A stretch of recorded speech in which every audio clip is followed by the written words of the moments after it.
Sportez-vous bien. Sportez-vous bien. L'actualité sportive en partenariat avec Intersport. Jean Sureda. Bonsoir à tous et bienvenue dans Sportez-vous bien, heureux de vous retrouver. Nous sommes ensemble pendant une heure pour débattre avec mes fidèles compagnons de l'actualité sportive de la semaine avec des invités acteurs du sport de haut niveau. Au menu ce soir, les coups de cœur et les coups de gueule de nos chroniqueurs. Lucas Serdic pour son grand retour vous donnera l'agenda de la semaine. Et enfin le débat, nous parlerons de la qualification du 15 de France pour les quarts de finale de la Coupe du Monde de rugby. Et enfin notre invité, il est déjà là, il est à ma droite, Eddy Martin, entraîneur et joueur des Belugas, club de hockey sur glace à Toulouse. Avec nous ce soir, Maxime Brossard. Bonsoir Maxime. Salut. Mehdi Guillonneau. Bonsoir Mehdi. Bonsoir Jean. Et Lucas Serdic. Bonsoir Lucas. Bonsoir.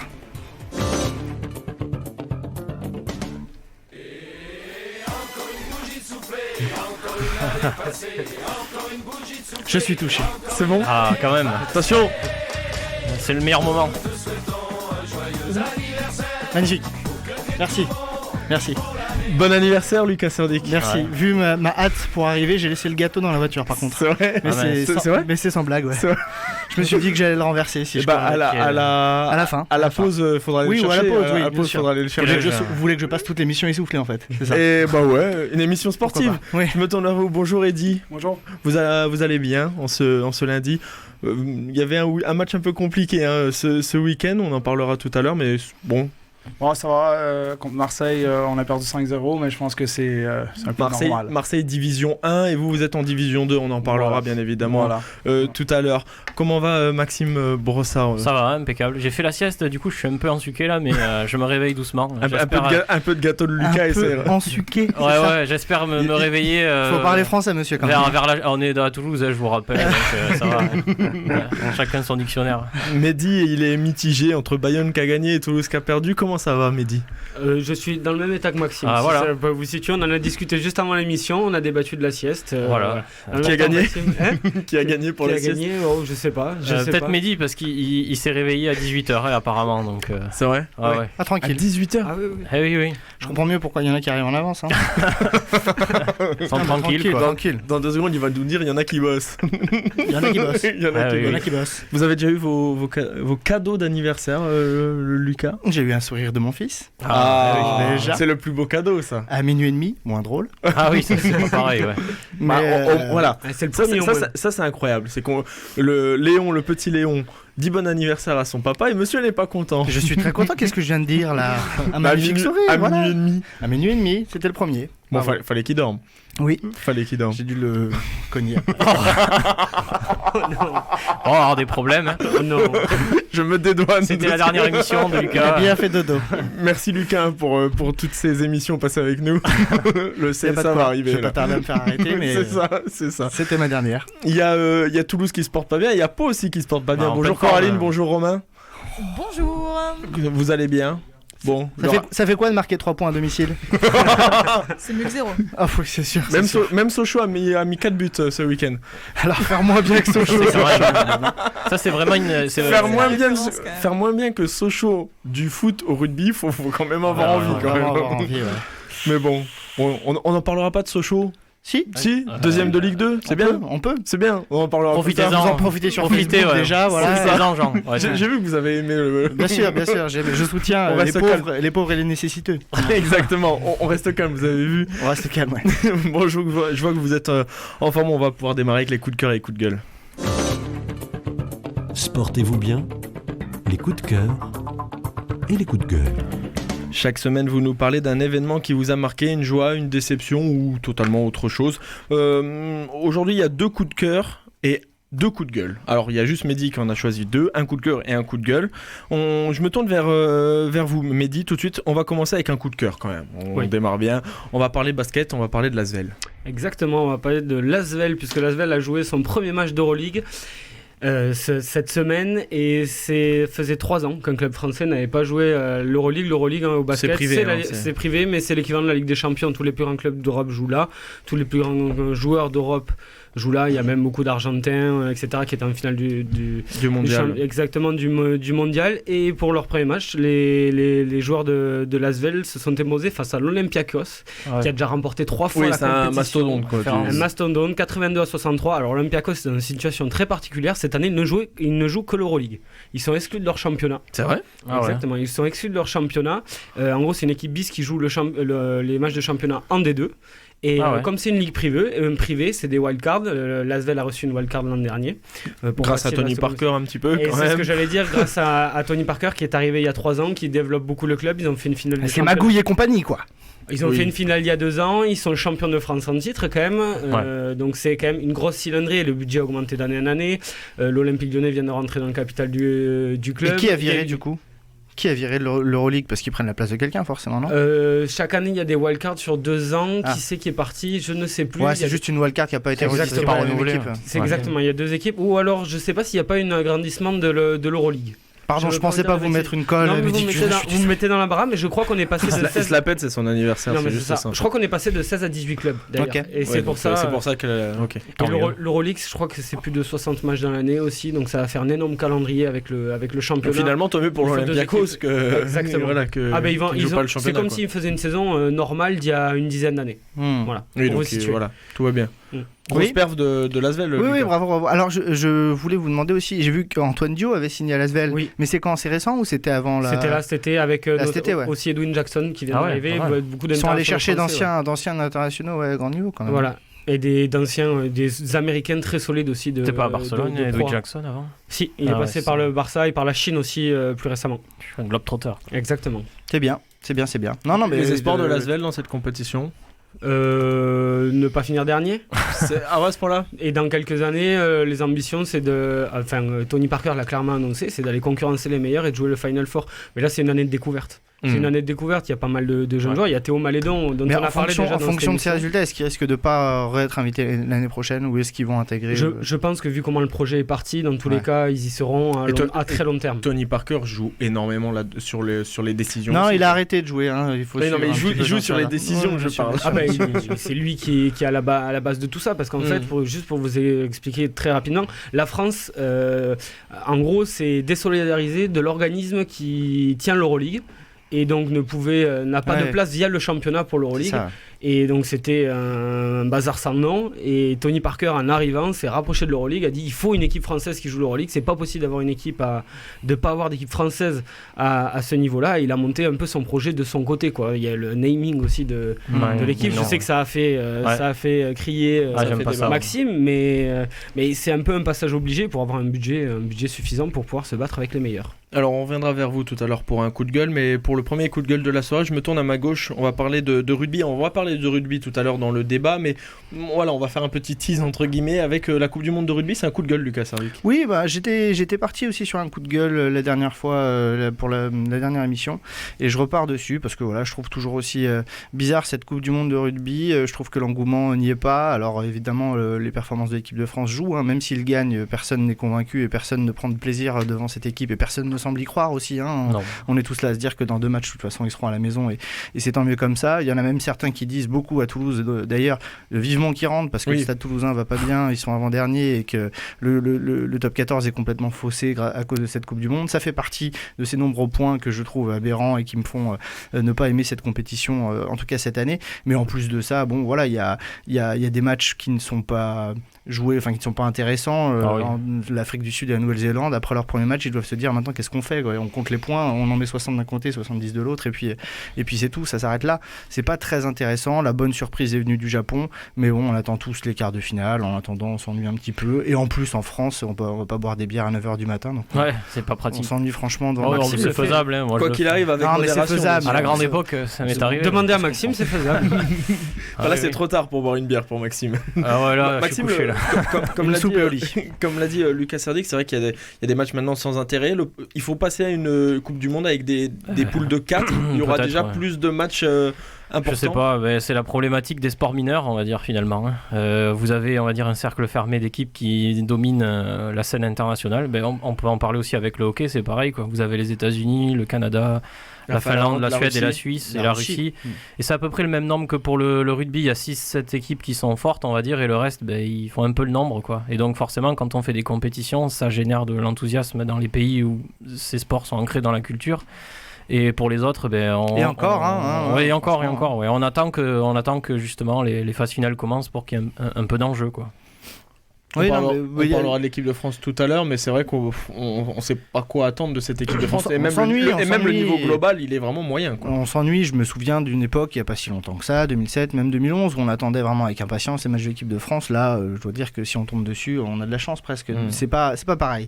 C'est pas pareil. On n'attend rien, on n'espère rien, alors qu'il y a une bonne génération de joueurs. Je ne sais pas ce qui s'est passé. Il y a vraiment un truc qui s'est cassé. Et vivement que ça aille mieux, quoi. Là, il faudrait un exploit, il faudrait un beau match de A à Z, il faudrait du beau jeu pour qu'on reprenne goût, à mon avis, à ce sport, en tout cas à ce niveau-là, parce que le championnat, lui, il marche bien. Oui, il tournera bien, on va continuer à s'intéresser au top 14, mais le mondial, pour l'instant, en tout cas en France, Eddy, vous êtes en France depuis 11 ans maintenant, on en parlera encore une fois tout à l'heure, mais on vient de parler un petit peu du manque d'engouement. Au Canada, c'est pareil pour le rugby, c'est vraiment mineur. On le rappelle que les Canadiens, malheureusement, ont fait 2 matchs de défaite dans cette Coupe du Monde. C'est exactement la même chose, il y a peu d'engouement pour un sport mineur au Canada. Ouais, très rarement, c'est à la télé. Il n'y a pas beaucoup d'engouement, mis à part pour le hockey, si je devrais. Ouais, c'est juste le hockey sur glace, quoi. Ouais, non, le rugby, c'est pas un gros sport populaire. Et puis moi, j'ai commencé à suivre un petit peu le rugby depuis que je suis à Toulouse, quoi. Oui, c'est une obligation, finalement. C'est presque une obligation. Voilà. On parlera du rugby dans le débat, le 15 de France plus particulièrement. Maxime Brossard, vous, c'est un coup de cœur. Là, c'est un peu dans le même style que le rugby, ça va cogner, mais c'est de la boxe. Là, ça cogne pour de vrai. Là, ça cogne pour de vrai. Ouais. Non, c'était rapidement pour saluer la performance d'Estelle Yoka-Mosley qui a conservé sa ceinture des poids légers en IBO. Voilà, elle avait été défiée par l'Argentine Ana Romina Guichapani, pas facile à dire. Mais du coup, Jean Sureda, on serait incapable. Ouais, mais je l'ai pas fait avec l'accent argentin en plus. Donc, non, mais elle a bien maîtrisé son combat, elle a gagné au point. Décision unanime des juges. C'est sa 6e victoire consécutive maintenant. Donc ça commence à faire. Ça commence à faire une belle carte. En sachant qu'elle a été maman, donc il y a eu une coupure, donc c'est quand même bien. En plus, elle a commencé maintenant à s'entraîner avec son mari, donc Tony Oka, il s'entraîne aux États-Unis, à San Francisco. Les deux sont champions olympiques. Les deux sont champions olympiques, voilà. Et les deux sont, on va dire, sur la phase ascendante de leur carrière, c'est-à-dire qu'ils vont probablement commencer à décrocher des combats intéressants. Ouais, il serait temps pour Yoka. Yoka, je pense qu'il va falloir encore attendre 5-6 combats et ça va commencer. Oui, je sais, à force de boxer des videurs de boîte de nuit ou des chauffeurs de bus. Ça fait un peu plus de 3 ans qu'il est. C'est pas évident. Ça fait plus de 3 ans qu'il a eu son titre olympique et là, on commence un petit peu à s'impatienter, quoi. Moi, il m'a appelé, j'ai refusé. Ah oui, non, mais ne vous étonnez pas de voir Tony Oka mettre KO le boucher du coin ou voilà, quoi. Non, il est obligé pour remplir sa carte et après pouvoir dire bon, mais voilà, vous voyez, j'ai 20 combats, 15 KO, et là maintenant, après, ça va commencer à taper, quoi. Mais pour l'instant, il peut pas, étant donné la facilité entre guillemets avec laquelle il gagne ses combats, les enchaîner un peu plus rapidement. Ouais, mais justement, le but du jeu pour lui, c'est ça. Finalement, ce serait d'aller le plus rapidement possible au KO pour faire un KO, on va dire buzz un peu, et que les promoteurs se disent ah ouais, pas mal, il a mis un type KO en 30 secondes, ça peut être intéressant. Mais le truc, c'est que en fait, c'est dingue ce sport où tu payes une fortune pour assister au match et en fait, t'attends le KO le plus rapide possible. Ça dépend, ça c'est pour le boxeur, mais après c'est sûr que quand on est amateur de boxe, on espère que le combat est équilibré et voilà, et que ça dure pas non plus 30 secondes, quoi. Même si ça m'est déjà arrivé de faire avec Arsène Goulamirian, il avait mis un type KO, je me rappelle, en 25 secondes. Sympa. Et c'était 60 € la place, ouais. Donc ça valait le coup. Sympa, ouais. Mais j'aime beaucoup Arsène, c'est un grand boxeur. Ouais. On suivra bien évidemment le parcours et la carrière d'Estelle avec vous, Maxime Brossard. Le dernier coup de gueule, il est pour vous. On va partir sur du football, enfin du football entre guillemets, parce qu'on va parler du TFC. Mehdi. Non, ne commencez pas comme ça, ça reste du football quand même. Le ballon est rond, je vous rappelle. On a pris le but au bout d'une minute de Depréville. Même pas. Au bout d'un moment, il n'y a plus de. Une 15. Non, 56 secondes. Pas mal. 56 secondes, c'est pas mal. J'ai eu le temps de m'asseoir, de regarder le temps. 55 secondes. But de Bordeaux. Non, pour revenir Au match de ce week-end, la défaite 3-1 du TFC, moi ce qui me gêne, c'est parce que ce week-end, il y avait un hommage qui était rendu à Brice Taton, qui est décédé il y a 10 ans, un supporter du TFC. Donc la fête était très belle en tribune, les Indians ont fait une marche, il y avait un tifo, un tifo magnifique, il y avait une belle ambiance en tribune, et au bout de 56 secondes, tout a été douché. Climatisation. Mais les joueurs étaient absolument pas dedans, on s'est vite retrouvé à 2-0. En un quart d'heure, 20 minutes, 2-0, je crois. Une vingtaine de minutes, c'est ça. Et Bordeaux a dominé toute la première mi-temps, mais outrageusement. On aurait dit que c'était une équipe de Ligue des Champions face à une équipe de Ligue 2. Je pense que Sochaux a mieux joué vendredi que le TEF en première mi-temps samedi, ça c'est sûr et certain. Et en fait, ils ont absolument pas fait honneur à l'hommage. Il y avait des maillots, on sentait l'ambiance, etc. Je ne comprends pas. C'était beau les maillots. C'était magnifique, mais même les maillots. Mais je ne comprends pas comment ils n'ont pas pu rentrer dans ce match-là. Et à la mi-temps, il y a le président qui est descendu dans les vestiaires pour gueuler. Et comme par hasard, en deuxième mi-temps, il y a eu un réveil. Mais sauf que c'est pas possible. C'est pas possible. C'est des enfants de 8 ans. Il faut basculer. C'est la différence aussi entre une équipe qui est en confiance et une équipe qui est en plein doute depuis plusieurs années. Ça fait 4 ans. Pour revenir au fait d'être transcendé, c'est qu'à mon avis, depuis la mort de Brice Taton, il reste plus aucun joueur qui a connu, on va dire, cette époque-là, qui a pu côtoyer Brice ou les supporters à cette époque. Alain Casanova était l'entraîneur à ce moment-là. C'est le seul lien. À part lui, je veux dire, les joueurs, ils ont. Oui, il y a toute l'équipe dirigeante, Max. On dit assez souvent ici pour qu'ils changent jamais. Oui, mais bon, voilà, sur le terrain, je veux dire, mais tu dois le transmettre. Ils ont pas. J'ai l'impression que pour moi, ils n'ont pas réalisé l'ampleur de l'hommage qu'ils devaient rendre. Oui, non, mais est-ce que c'est la faute aux joueurs ou est-ce que c'est la faute aux dirigeants qui n'ont pas suffisamment. Le premier visé, c'est plutôt le coach. Au-delà de l'hommage à Brice Taton, c'est vrai que sportivement, c'était très pauvre. On a entendu dans les couloirs au stadium après le match qu'il y a eu une grosse discussion à la fin du match, avant qu'Alain Casanova vienne en conférence de presse, entre l'entraîneur et les joueurs. Ça s'est expliqué dans le vestiaire. On a eu une scène, nous, devant les médias carrément, où l'attaché de presse du TFC demande à Max-Alain Gradel de venir parler à la presse avec nos confrères de l'équipe, de RMC, d'RTL, etc. Où Max-Alain Gradel, devant les médias, devant son attaché de presse, lui dit non, demande à quelqu'un d'autre. Donc il y a eu l'attaché de presse qui l'a obligé à venir. Tu es capitaine, tu viens. Ouais, mais les autres prennent pas leurs responsabilités. Et on a vu que Max-Alain Gradel ne voulait pas parler. On a vu également que Baptiste René a dit qu'il passait pour des clowns. On a l'impression que le message de Casanova ne passe plus. Là, c'est vraiment plus que de l'hommage. C'est vraiment sportivement, c'est du néant. Là, c'est le prochain fusible. Moi, pour la première fois depuis le retour de Casanova il y a 1 an et demi, on a eu le droit dans les tribunes, de la part de tout le virage Brice Taton, des casas d'émission. Les supporters sont vraiment à bout là. Ouais, mais même en étant dans les tribunes, moi, honnêtement, qui suis abonné, qui y vais tout le temps, c'est la première fois en 1 an et demi, j'étais avec mon papa à côté et je lui ai dit. Ça y est, il a plus de solution, c'est terminé. Oui, et ça se voit en fait. Et c'est le prochain fusible parce que les joueurs ne se bougent pas, ça c'est un fait, ça se voit.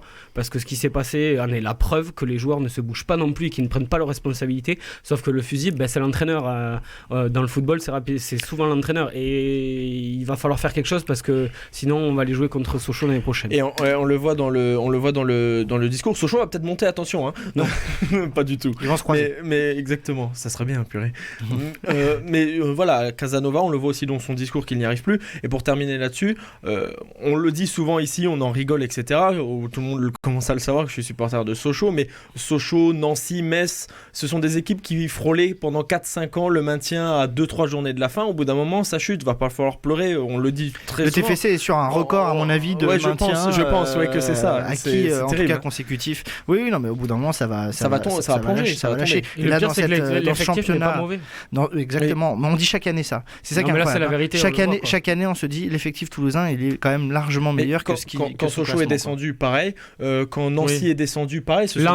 Quand Lens est descendu, ils avaient un effectif où au début de saison, on leur disait ils vont peut-être jouer le podium. Enfin, toujours le cas non plus. On est d'accord.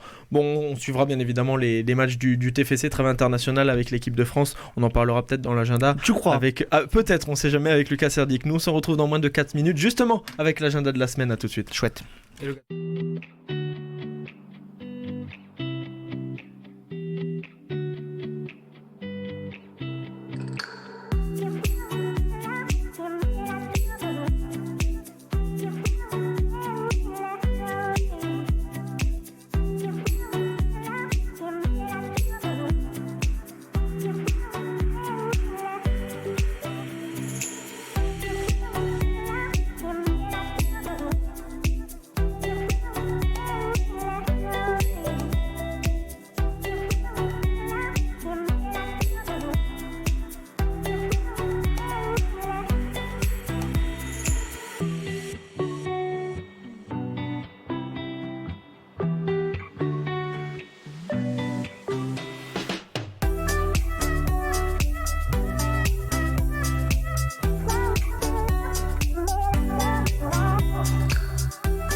Sportez-vous bien ?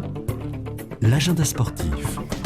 L'agenda sportif avec vous, Lucas Serdig. Juste avant, malheureusement, on vient d'apprendre une triste nouvelle où le décès d'un de nos confrères, très humblement, on va le dire comme ça, très très humblement, de monsieur Eugène Sacomano, qui était la grande voix du sport, du foot à la radio sur RTL. Il est décédé donc aujourd'hui, probablement, enfin on a les nouvelles aujourd'hui. Voilà, mais son confrère de l'équipe qui l'annonce à 83 ans. Oui. C'est ça, donc c'est triste. C'est très triste. Et on pense fort à sa famille d'une façon très très humble. On ne le connaissait pas, moi personnellement. Oui, et voilà, à ses anciens collègues aussi. Voilà, d'une façon très humble. On part sur l'agenda sportif de la semaine, donc avec vous. Et comme d'habitude, on va partir avec le rugby, Lucas. Et oui, le rugby, parce qu'il y a quand même un gros match qui nous attend en fin de semaine pour cette fin de premier tour de la Coupe du Monde, donc de la poule C, Angleterre-France, le crunch, comme on dit. Ouais. Ce sera samedi à 10h15, donc là, encore une fois, un peu tôt pour... mais pourquoi pas, on ne sait jamais. Pour boire une bière. Pour boire une bière, voilà. Donc ce sera la fin de ce premier tour, on l'a dit, c'est la première place de la poule C qui est en jeu, mais on le sait tous, c'est peut-être pas un si bon calcul d'être premier de la poule C. Je dis pas qu'on va faire exprès de perdre contre les Anglais, on n'aura sans doute pas le choix, mais si on fait deuxième, on risque de jouer les Pays de Galles, et surtout on évite potentiellement la Nouvelle-Zélande en demi-finale si d'aventure on passe. Et on en parlera tout à l'heure. Est-ce qu'on passe vraiment dans le débat? Ah oui, on en parle tout à l'heure. Excusez-moi. Il y a d'autres matchs intéressants à suivre cette semaine. Mercredi, Pays de Galles, Fidji, ça va être un match assez décisif. Et surtout dimanche, Japon-Écosse à 12h45. Et ça, on a vraiment envie de le suivre parce que voilà, cette poule-là est très intéressante avec l'Irlande. Il y a du rugby, il y a de la Coupe du Monde, mais il y a aussi du top 14 et la 7e journée qui va se jouer avec un derby qu'on aime beaucoup attendre ici dans la région. Ce sera samedi à 17h30, la grosse affiche de cette 7e journée entre Castres et Toulouse. Donc à Castres, c'est le 5e contre le 13e, malheureusement, le Stade Toulousain, champion en titre, qui est vraiment très en difficulté cette saison. Ils sont avant-derniers, mais à 4 points de la 6e place qualification pour les barrages. En même temps, c'est le début de saison, mais bon, ça va mal pour le Stade Toulousain ils sont pas bien. Qui a perdu 23-9 sur la pelouse de Brive ce week-end, tandis que Castres a fait le carton un petit peu en écrasant le Stade français, dernier du top 14, 47-16. Un peu plus tard, samedi à 20h45, on aura la section paloise qui va se déplacer à Lyon, le leader. Alors, quand on perd 3-31 à domicile face au Racing 92, mais le choc, on peut s'attendre. Le premier contre le club qui bat Clermont. La section paloise est 6e. Rendons à la section paloise, c'est qui appartient à la section paloise. C'est un très bon début de saison. Oui, non, c'est vrai. C'est sûr que c'est pas mal de prendre 31 points à domicile. Samedi à 20h45, Lyon-Pau. C'était journée porte ouverte. On attend forcément ce match avec impatience. Il y aura de la Pro D2 aussi ce week-end, la 7e journée. Jeudi à 20h45, Montauban se déplace à Mont-de-Marsan, peut-être, parce qu'ils traînent depuis 2 semaines une sombre histoire de staphylocoque. Donc il y a 2 matchs reportés déjà pour Montauban et peut-être un 3e, on verra ce jeudi soir. Vendredi à 20h, il y aura aussi le déplacement de Colomiers à Provence. Colomiers qui a battu Rouen 22-0, le promu qui est en difficulté dans ce Pro D2. Et en même temps, à 20h45, il y aura le déplacement de Carcassonne à Oyonnax. C'est le 3e Carcassonne, un très bon début de saison de la part des Audois qui ont battu Nevers 28-21 le week-end dernier. Un mot de Fédéral 1 ? Évidemment. Et on va s'intéresser plutôt à la poule 3, on va rester là-dessus. Il y aura la 5e journée ce week-end avec samedi à 15h Blagnac qui reçoit Oloron. Blagnac est 2e, ils sont imposés à Bagnères de Bigorre le week-end dernier 22-13. Et à 16h, il y aura aussi un beau derby entre Lannemezan et Tarbes qui est 3e. Ça va cogner. Là, ça va cogner samedi à 16h. On a aussi à 19h Albi contre Moléon. Prenez les parapluies là. Voilà, Albi qui est premier pour l'instant de cette poule 3 et qui sont imposés dans le duel des SCA, on l'appelle comme ça maintenant, à Pamiers, 20-26. Pamiers, grosse équipe. Pamiers, grosse équipe. Vous dites qu'ils ont recruté quand même un joueur des Crusaders quand même. Mais Albi est première de cette poule 3, juste devant Albi, voilà, juste devant Blagnac, pardon, c'est une belle poule 3. Oui. Un mot de football, trêve internationale. La trêve internationale avec les qualifications pour l'Euro 2020, on va jouer la 7e journée là aussi, et vendredi 20h45, la France se déplace en Islande, et après lundi, on aura le temps d'en reparler, ils vont accueillir la Turquie, les Français, donc c'est les deux gros matchs qui nous restent, et normalement avec 2 victoires. 2 victoires, la France serait normalement à 97% exactement, à l'Euro 2020. Tout à fait, ce sera sans Lloris malheureusement. Et sans Léo Dubois. Et sans Léo Dubois, mais c'est un peu moins important que le capitaine Hugo Lloris qui s'est lourdement luxé le coude avec Tottenham. L'image est terrible. On sait déjà qu'il ne jouera pas avant 2020, on s'en doutait un petit peu. Par contre, sa participation à l'Euro si on se qualifie n'est pas compromise. D'après nos informations qui sont parues, n'est-ce pas ? Exactement. Un tout petit mot de Ligue 1 pour dire que le TFC, il y a une trêve, mais ils ont perdu effectivement à domicile contre Bordeaux, 3-1. Dans 2 semaines, ils joueront face à Lille à domicile, donc c'est pas un match facile non plus. Et là, on passe dans le calendrier de Titan on va dire ça. de Toulouse, où ils vont à Rennes, ils reçoivent Lille qui est donc en Ligue des Champions, ils reçoivent Monaco qui est jamais très simple à prendre, Il y a Lyon, Marseille, il y a Lyon, ils vont à Nantes, ils vont à Montpellier. Donc voilà, le très très bon calendrier du TFC arrive maintenant. Ils vont mal, ils sont 18e, ils n'ont qu'un point d'avance sur les 2 derniers, Dijon et Metz. En Ligue 2, le RAF ne va pas fort non plus, 3 défaites d'affilée, ils ont perdu sur la pelouse de Guingamp 4-1 le week-end dernier. Ils vont se déplacer à Clermont pour la reprise dans 2 semaines, pour aussi c'est compliqué. Et la suite du sport en pêle-mêle. Ouais, le volet, de parce que ça commence la première journée de Ligue 1, si je dis pas de bêtises. Ligue A, merci. Les Spicers se déplacent à Cannes samedi à 17h donc pour cette première journée. En handball, on a la suite du championnat de D1, 6e journée, mercredi à 20h30, Toulouse accueille Nîmes, c'est le 8e contre le 7e. En basket, on a la Jeep Elite qui continue, 4e journée, samedi à 20h, Pau reçoit le Portel. Et en hockey sur glace aussi, on a la 3e journée de D2 et le TBHC qui va recevoir Valence, le 6e contre le 4e. Ce sera samedi à 19h30. On rappelle que voilà, ils sont éliminés malheureusement de Coupe de France après une lourde défaite face à Marseille, 5-0 le week-end dernier. Et on en parlera tout à l'heure, mais Valence c'est toujours un match bien costaud, hein. c'est toujours sympathique. Toujours un peu plus physique, Valence. Ça va être sympa. C'est plaisant pour les partisans. Juste une toute petite ligne pour dire, il y aura le Tour de Lombardie samedi à suivre sur l'équipe en cyclisme et Paris Tour à suivre sur France 3 dimanche et le Grand Prix du Japon aussi en F1 dimanche matin. Au moins nous sommes complets, merci Lucas et nous on passe tout de suite au débat de la semaine. Sportez-vous bien. Le débat. Vainqueur des Tonga hier, le 15 de France est qualifié pour les quarts de finale de la Coupe du Monde 2019 de rugby. Si la place du groupe n'est pas encore définie officiellement, où il faudra attendre le match contre l'Angleterre, Lucas en a parlé à l'instant, les Bleus ont assuré l'essentiel, donc se qualifier.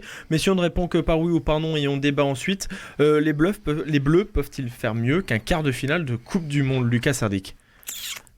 Non, je pense pas. Mehdi Guillonneau. Non. Et Maxime Brossard. Ah non. On est d'accord là-dessus, la marche va être trop haute quoi qu'il arrive. On va avoir l'air de bêta s'il se qualifie. On fera nos excuses, hein, c'est tout. Ouais. J'ai envie de dire tant mieux s'il nous prouve le contraire. Mais malheureusement, pour l'instant, on est assez pessimiste parce que voilà, la performance face au Tonga était quand même très poussive. C'est la 9e fois en 9 Coupes du Monde que la France passe les phases de poule. C'est la petite stat sympathique pour nous. Oui, parce plaisir.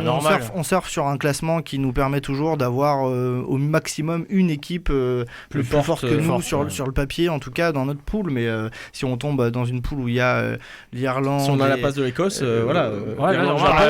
Celle où on était relevé quand même. Il ne faut pas oublier qu'il y avait l'Argentine. Si on tombe sur la poule où il y a la Nouvelle-Zélande et l'Afrique du Sud, évidemment. On passerait jamais. C'est tout. C'est peut-être déjà un exploit d'être là, d'être en quart de finale. Oui, c'est bien, je pense. Oui, c'est pas mal. On va rester devant l'Argentine qui, eux, pour le coup, malheureusement pour eux, ils ont loupé leur Coupe du Monde complètement.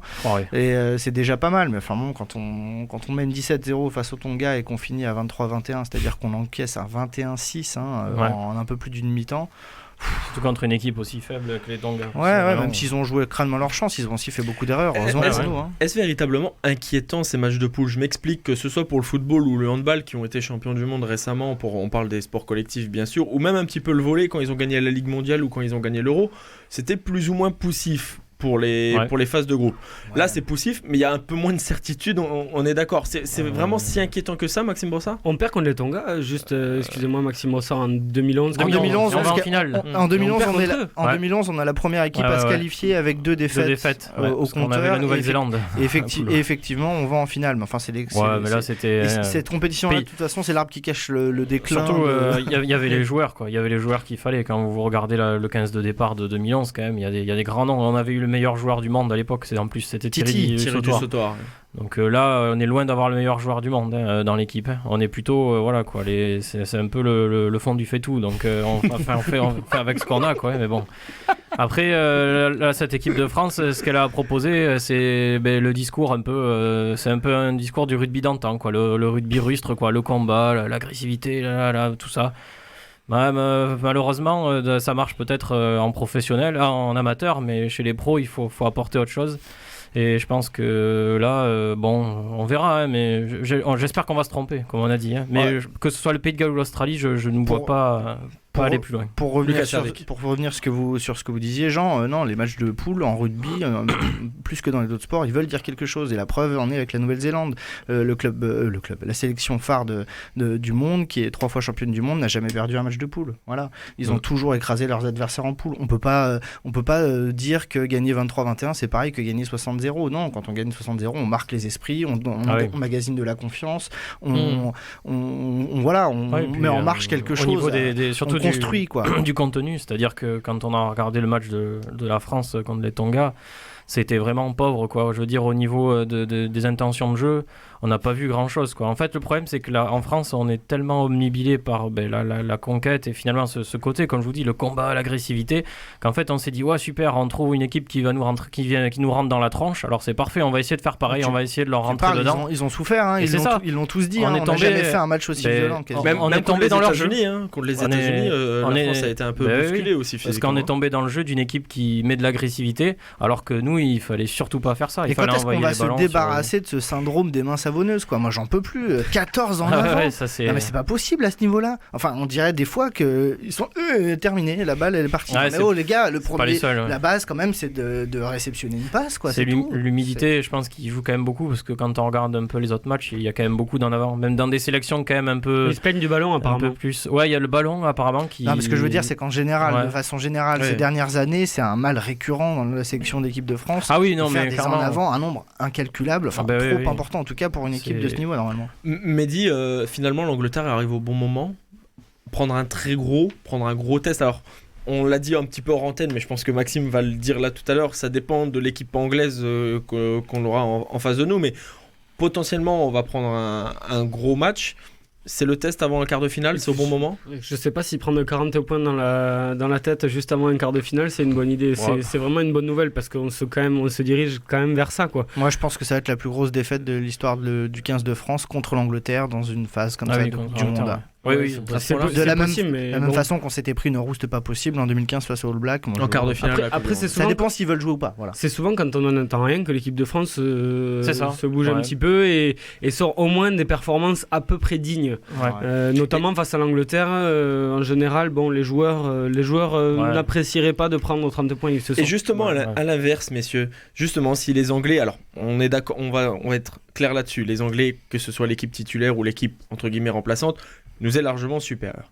Mais si les Anglais arrivent avec un petit peu on est cool, c'est bon, on est qualifié, c'est que la France vient réussir un exploit à battre les Anglais. Est-ce que justement ça va pas donner plus de confiance sur un malentendu, sans faire offense au 15 de France encore une fois, sur un malentendu, est-ce que ça va pas donner plus de confiance pour le quart de finale? Non, parce que l'esprit ne sera pas bon, ils vont avoir le melon. En plus, s'ils gagnent, ce sera contre une équipe d'Angleterre qui n'avait pas peut-être envie de gagner. Enfin, ce match-là, je vois pas comment on va pouvoir en tirer du bon en fait. Parce que soit on prend une rouste, soit on gagne contre une équipe d'Angleterre dont on dira qu'elle n'a pas forcément joué le match à fond, et en plus de ça peut donner une mauvaise confiance aux Français. Enfin, j'en sais rien, je vois tout en noir là. Pourtant c'est votre anniversaire, j'ai plus d'espoir. Ça vous fait quel âge, on ne l'a pas dit? Je sais plus. 31? On me souvient pas. 30, 31? 30, un beau chiffre, 31. 21, comme on dit. 21, bon. Maxime? Oui, non, je suis d'accord, c'est vrai qu'en plus c'est un match, au niveau des publicitaires, ça va pas les faire rêver, parce que franchement... les deux équipes sont qualifiées. En fait, on ne sait pas trop ni ce que va faire la France, ni ce que va faire l'Angleterre. Parce que est-ce que Eddie Jones va prendre le risque de mettre ses meilleurs joueurs pour jouer contre une équipe de bœufs qui vont essayer de mascagner le plus possible les Anglais. Les Tulagi vont nous mascagner, c'est ça? Mais je sais pas, vraiment, tu vois, c'est vraiment l'interrogation avant ce match, quoi. C'est quelles équipes, quel enjeu. Enfin, c'est assez étrange, je trouve, cette rencontre. On parle pas du... Oui, Mehdi, pardon. Non, mais juste, on est quand même très pessimiste, mais on est en quart de finale de la Coupe du Monde. Oui, c'est bien. Il y a 3 semaines, c'est ce que au début de la compétition, je pense qu'il y a peut-être 50% des personnes qui ne voyaient pas battre l'Argentine, donc pas être en quart de finale. Non, parce que donc l'objectif, il est rempli en fait. Non, mais la finalité, c'est... Même si c'est moche. C'est pas que de se qualifier, c'est d'avoir l'espoir que ça puisse amener sur quelque chose. Se qualifier en proposant un jeu qui, de toute façon, donnera aucune illusion aux supporters. Mais c'est le niveau de la France depuis des années. Oui, non, mais moi, Qui est comme on ça. a le droit de penser qu'avec une génération comme il y a, avec des joueurs comme Penaud, comme Dupont, comme Tamac, et avec une bonne préparation, on a le droit de penser que la France peut nous surprendre aussi. À un moment donné, ils peuvent d'un seul coup être bons. Enfin, ça pourrait arriver. Et franchement, au début, le match contre l'Argentine, les premières minutes, la première mi-temps même, c'était pas mal. On se disait pourquoi pas. Bon, voilà, ça a pas duré. Ça dure jamais. Ben, ça dure jamais jusqu'au jour où on espère ça durera. Croisons les doigts. Un mot sur le quart de finale potentiel. Alors, ça dépend de la place de la France face à l'Angleterre. Ça dépend aussi de la place de l'Australie et du Pays de Galles en 1 et 2.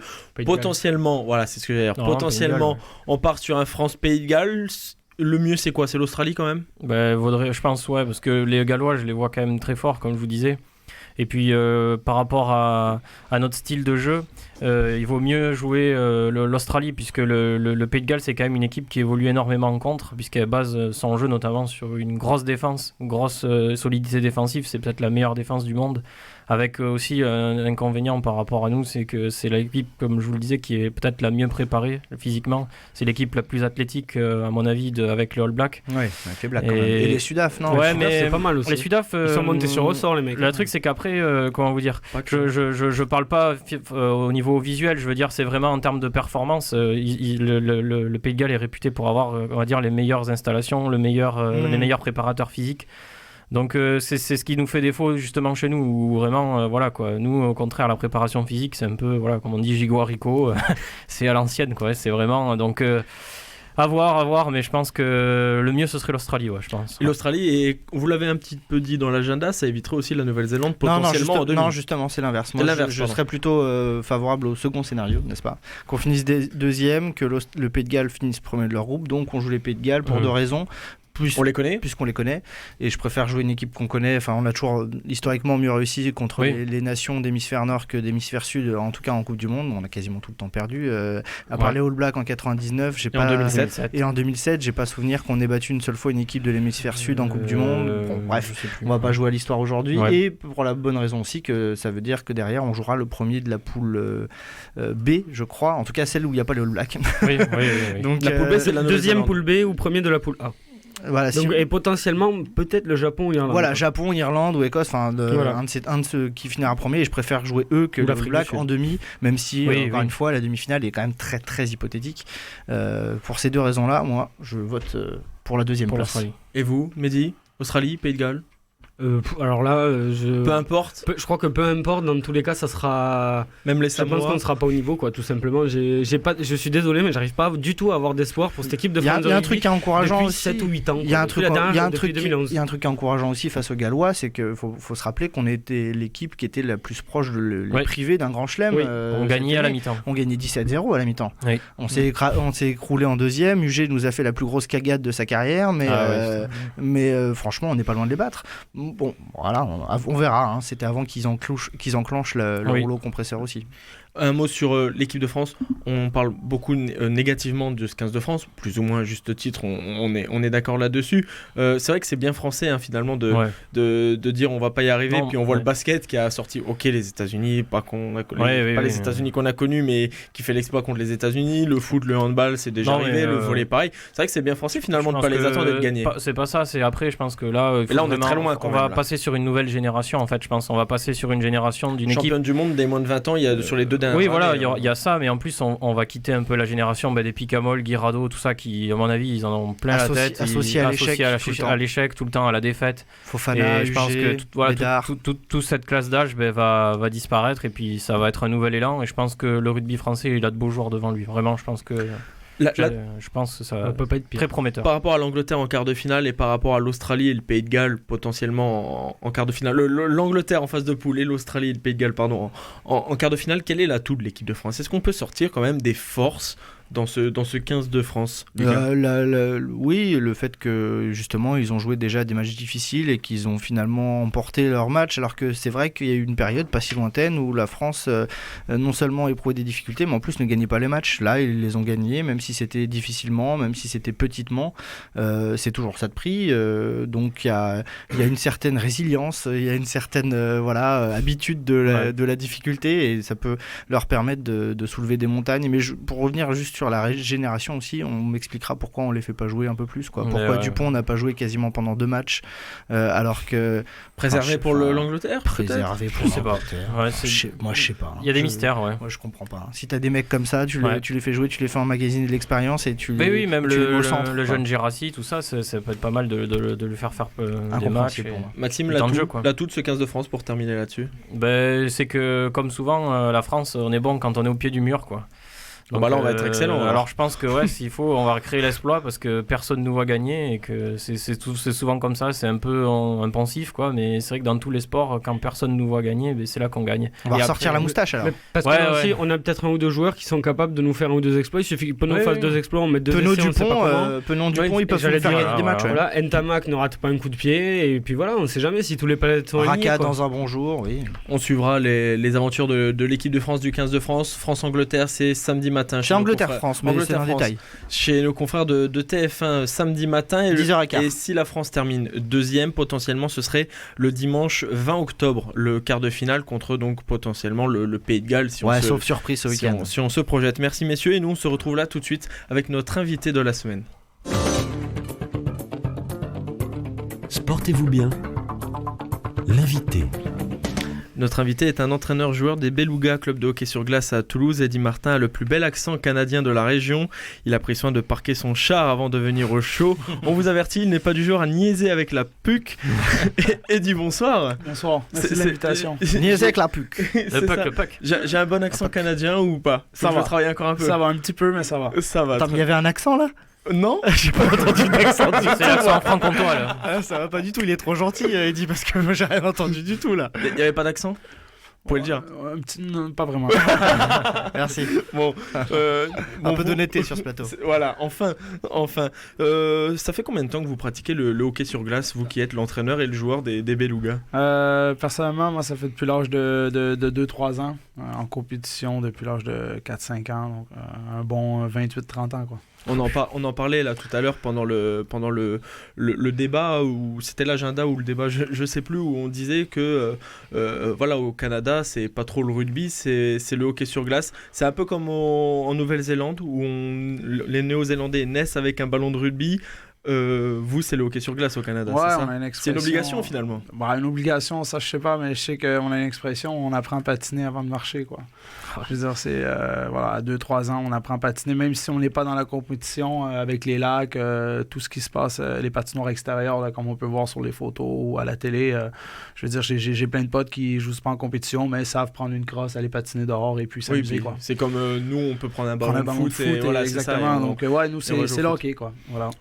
Ça fait combien de temps que vous êtes professionnel? Parce que ça fait 28-30 ans que vous Ouais. faites du hockey. Professionnel depuis combien de temps? Je suis arrivé en France à 21 ans.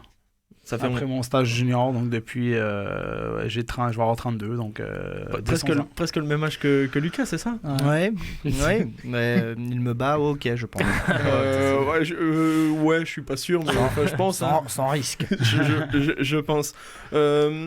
On parle du hockey plus largement. Est-ce que vous avez suivi un petit peu le début de la NHL? Comment vous l'avez trouvé ce début de saison? Et qu'est-ce que vous attendez justement de cette saison? Je suis un grand partisan des Canadiens de Montréal et puis j'ai suivi attentivement le camp d'entraînement avec les nouveaux joueurs, plage jeunesse aussi, là, avec Suzuki, Fleury, encore Kotkaniemi qui on regarde ça de loin et puis j'ai suivi ça les 2 premiers matchs de saison du championnat, une victoire, une défaite, je pense qu'on est où est-ce qu'on doit et puis on va les suivre attentivement. Ça fait un moment qu'ils ne sont pas qualifiés, les Canadiens. Ouais. Je pense pour les supporters, ça fait quand même, ça doit paraître une éternité, non?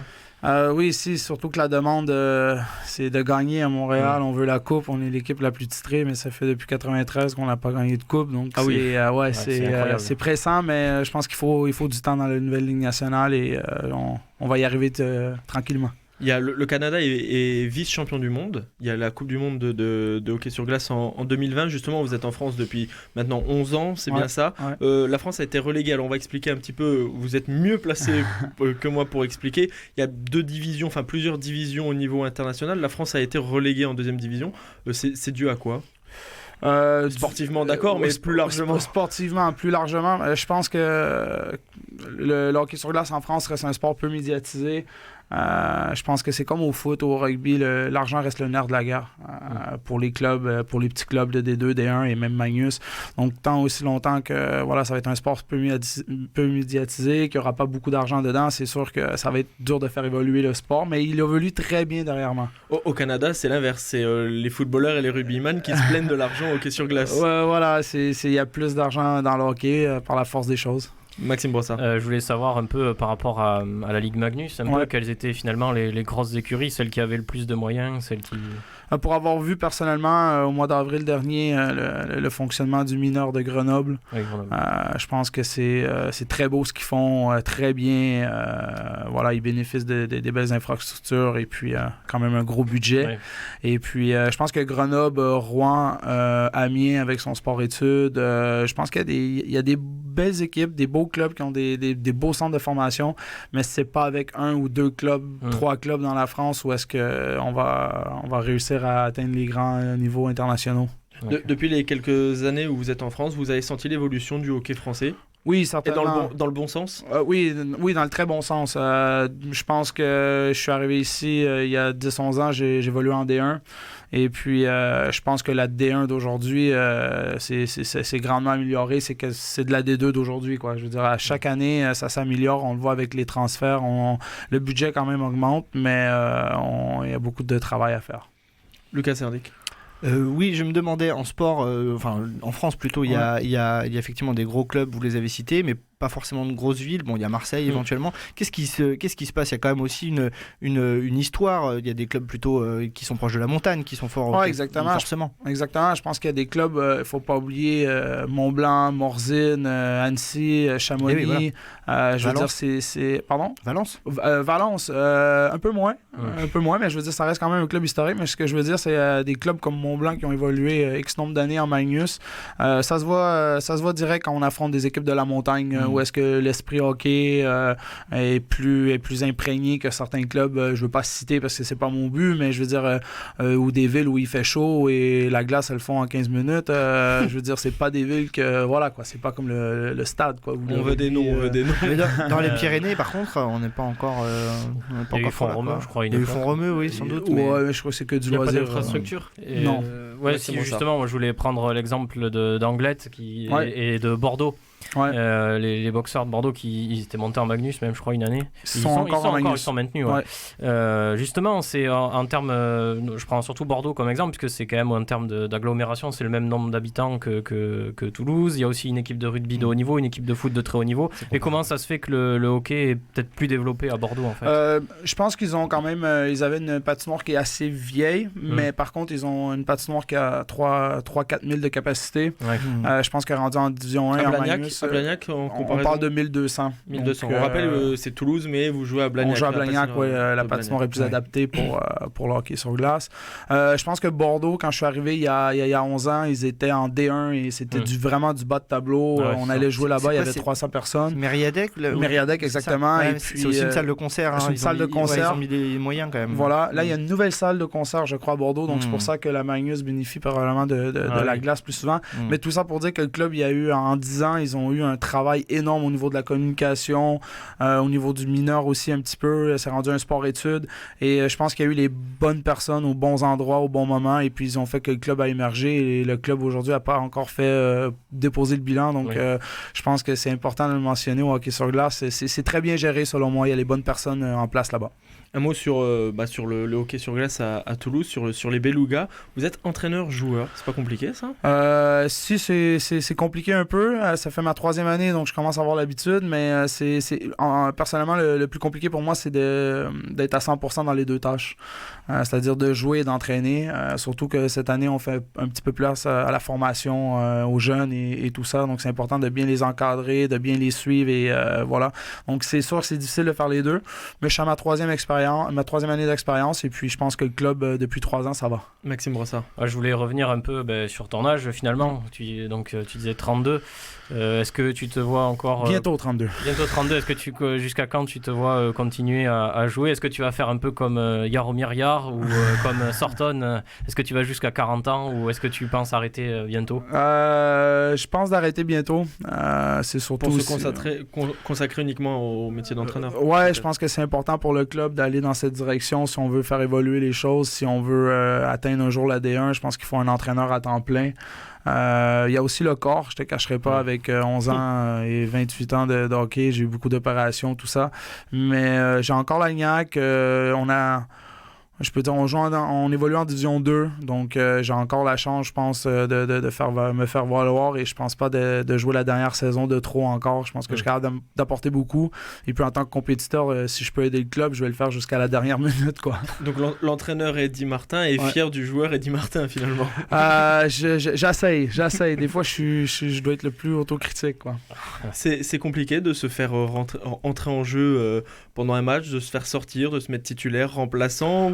Quel est le regard des autres coéquipiers et de vos joueurs? Enfin, où est le juste milieu par rapport à ça? Tant que les performances sont là, je pense que mes décisions vont dans le bon sens. Et puis, voilà, tant que je marque des buts, je pense que ça va aller. Lucas Serdic. Quel est l'objectif cette saison pour l'équipe, pour le club? Parce que voilà, ça fait 2-3 saisons maintenant qu'on est en D2 et vous n'êtes pas loin de la montée à chaque fois. Cette année, ce sera encore l'objectif? L'objectif de monter, je pense pas que c'est à jour cette année. On a des jeunes qui sont issus du club, des Toulousains, et puis c'est en reconstruction un peu. On peut utiliser ce terme-là. C'est un nouveau cycle et je pense que c'est important si on veut que le hockey français, on en parlait internationalement. On est passé de 8-9 étrangers à 4-5 cette année. Donc ça, c'est hyper important. On fait jouer les jeunes et puis je pense que l'objectif, ça serait de faire les playoffs, finir dans le top 8 et puis après prendre l'expérience avec ces jeunes-là et puis bâtir l'expérience pour que dans 2-3 ans, on ait quelque chose de solide. C'était une... Pardon. Non, juste, vous sentez un peu plus d'engouement? Vous dites qu'il y a des jeunes qui montent, ça veut dire qu'il y a plus de gens aussi qui se lancent dans le hockey? Vous le voyez, ça? Je pense qu'on a un bon vivier mineur. À Toulouse, il faudrait demander à Benoît dans les 10 dernières années. Moi, je m'occupe du senior depuis juste 3 ans, donc le mineur, je le suis, mais de loin. Mais je m'implique beaucoup quand même. Mais oui, on sent les jeunes motivés. On a 3-4 jeunes où est-ce qu'ils viennent juste d'avoir 17 ans, ils ont du temps de jeu en D2, chose qui est pas nécessairement dans d'autres clubs. Les jeunes, ils font banquette, comme on dit. Nous, ça joue, on leur apprend. Certes, ça va coûter probablement des fois des petites victoires d'un but ou deux, mais je pense que dans 2-3 ans, ça va payer extrêmement beaucoup. Et c'est cette voie-là qu'on utilise présentement. L'année dernière, il y avait eu l'élimination en quart de finale par Rouen. Ça avait été une grosse déception. Il y a beaucoup de regrets aujourd'hui ou pas du tout? C'est oublié, ça on l'imagine, mais quel est le sentiment avec le recul là, de cette élimination l'année dernière? C'est difficile encore à accepter. Non, on a avalé la pilule, mais ce que je veux dire, c'est ça a été difficile au début parce que je pense que c'était une équipe on pouvait largement passer cette série-là. Et puis, on croyait beaucoup en notre groupe. On n'a pas fini premier, mais je pense que l'esprit d'équipe et le courage des joueurs, c'était exceptionnel. Et puis, on pensait vraiment d'aller jusqu'au bout avec le noyau qu'on avait, mais malheureusement, des fois, c'est le sport. On l'a fait contre Marseille il y a 3 ans, on a fini 5e, on a sorti les premiers du championnat. Donc, malheureusement, des fois, c'est le sport et tu as besoin d'un petit peu de chance des fois. Il y a beaucoup de Canadiens qui sont arrivés cet été. C'est la patte Eddie Martin, ça? Je suis pas prêt à dire ça. Certes, j'ai plus de connexions au niveau du Canada vu que je viens, mais je pense que c'est une histoire de circonstances. L'an dernier, on avait des Tchèques, on avait des Finlandais. Je pense que cette année, la réalité du marché, l'offre et la demande a fait en sorte qu'on a récupéré 3 Canadiens. Mais bon, l'année prochaine, on verra. J'aurai peut-être 3 Finlandais. Moi, c'est vraiment ce qui est bien pour le club. Quand c'est le temps des transferts, je fais apport les nationalités. Pour moi, c'est pas important. Je veux la meilleure équipe sur la glace et puis on va avec ça. Lucas Serdic. Vous avez parlé tout à l'heure de clubs bien gérés.